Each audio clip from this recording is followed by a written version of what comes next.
Hi friends, അപ്പോൾ ഇന്നത്തെ നമ്മുടെ പുതിയൊരു വീഡിയോയിലേക്ക് സ്വാഗതം. അപ്പോൾ ഇന്ന് ഞാൻ പറയുന്നത് 2 ദിവസമായിട്ട് കുറച്ച് കഥകളൊക്കെ പറഞ്ഞു പോകുന്നുണ്ട് അല്ലേ. അപ്പോൾ ഇന്ന് ഞാൻ പറയുന്നത് ഒരു സ്ത്രീ എന്തുകൊണ്ട് ഫിനാൻഷ്യലി ഇൻഡിപെൻഡൻ്റ് ആകണമെന്ന് എപ്പോഴും എല്ലാവരും നമ്മളെവിടെയും കേൾക്കുന്ന കാര്യമാണ് അല്ലേ.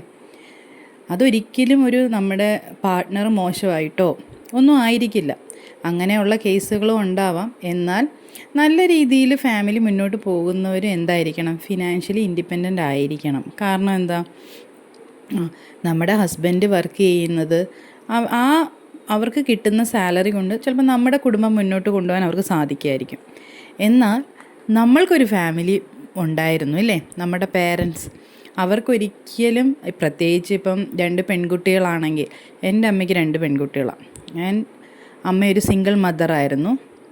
അപ്പോൾ എൻ്റെ അച്ഛനുമായിട്ട് ഡിവോഴ്സ് ആയതിന് ശേഷം എൻ്റെ അമ്മ ഒരുപാട് കഷ്ടപ്പെട്ടാണ് ഞങ്ങളെ വളർത്തിയത്. അപ്പോൾ ആ അമ്മയെ ഇപ്പോൾ പ്രായമായപ്പോൾ നോക്കേണ്ട ഉത്തരവാദിത്വം ഞങ്ങൾ പെൺമക്കൾക്കാണ്.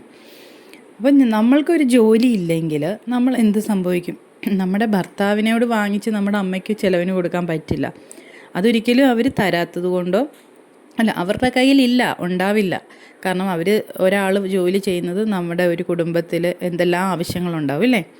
അപ്പോൾ നമ്മുടെ പേരൻസിന് ഒരു നേരത്തെ മരുന്ന് വാങ്ങിക്കാനെങ്കിലും ഇത്ര രൂപ നമുക്ക് കയ്യിൽ വെച്ച് കൊടുക്കണമെങ്കിൽ നമ്മൾ എന്താവണം, ഫിനാൻഷ്യലി ഇൻഡിപെൻഡൻ്റ് ആകണം. അപ്പോൾ നിങ്ങൾ വിചാരിക്കും ഈ പറയുന്ന ഞാൻ ഭയങ്കര ഫിനാൻഷ്യലി ഇൻഡിപെൻഡൻ്റ് ആണെന്ന്. ഒന്നും അല്ല കേട്ടോ. എൻ്റെ അനിയത്തിയാണ് ഇപ്പോൾ എൻ്റെ അമ്മയെ നോക്കുന്നത്.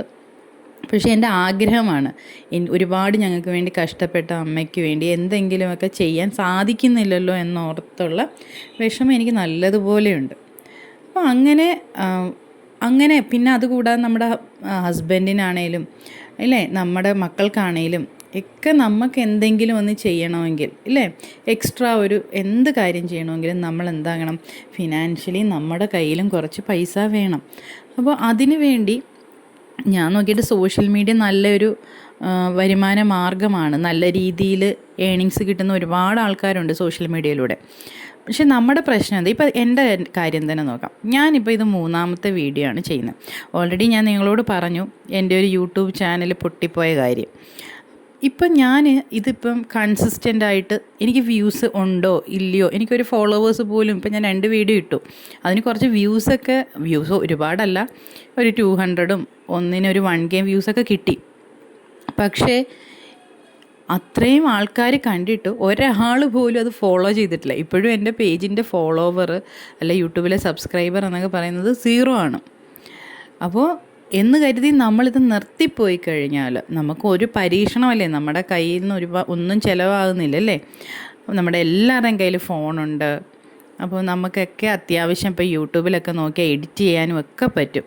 അങ്ങനെ എല്ലാം ചെയ്ത് നമ്മളും കൺസിസ്റ്റൻ്റായിട്ട് എന്ത് ചെയ്യാം, വീഡിയോസൊക്കെ ഇടുക. അപ്പോൾ നമുക്ക് എന്ത് സംഭവിക്കാം, എന്തെങ്കിലും ഒന്ന് ക്ലിക്ക് ആയാലോ ഇല്ലേ.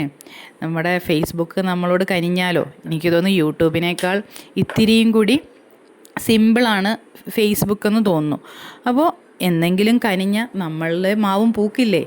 അപ്പോൾ നിങ്ങൾ ഈ കേൾക്കുന്ന ഓരോരുത്തരും നിങ്ങളെ കൊണ്ടാവുന്ന പോലുള്ള കണ്ടൻറ്റുകൾ എന്തെങ്കിലും ചെയ്ത് നിങ്ങളും എന്നും എന്ത് ചെയ്യുക, വീഡിയോസോ ഫോട്ടോസോ ഒക്കെ പോസ്റ്റ് ചെയ്യുക. നമുക്ക് ചിലവില്ലാത്ത കാര്യമായതുകൊണ്ട് ഒരു സൈഡിൽ അതും കൂടെ നമ്മുടെ ഒരു ദിവസത്തിന് വേണ്ടി മാറ്റി വെക്കുക. അപ്പോൾ ജോലിയൊക്കെ ഉള്ളവരുടെ കാര്യമല്ല പറയുന്നത് കേട്ടോ. നമ്മൾ വീട്ടുകാര്യങ്ങൾ മാത്രം നോക്കി ജീവിക്കുന്ന കുറച്ച് സ്ത്രീകളുണ്ടാവും അല്ലേ.